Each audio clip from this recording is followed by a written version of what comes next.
تابش خاندادہ صاحب اپنا کلام آپ کے سامنے پیش کر رہے تھے،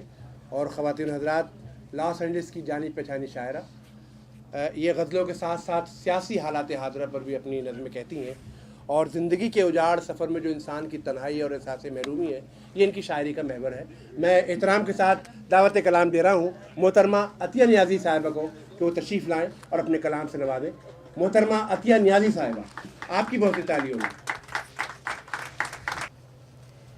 ایک سایہ سا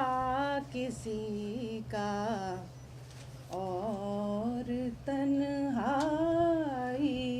بہت، ایک سایہ سا کسی کا اور تنہائی بہت، یہ رفاقت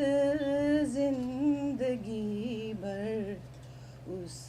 نے فرمائی بہت، یہ رفاقت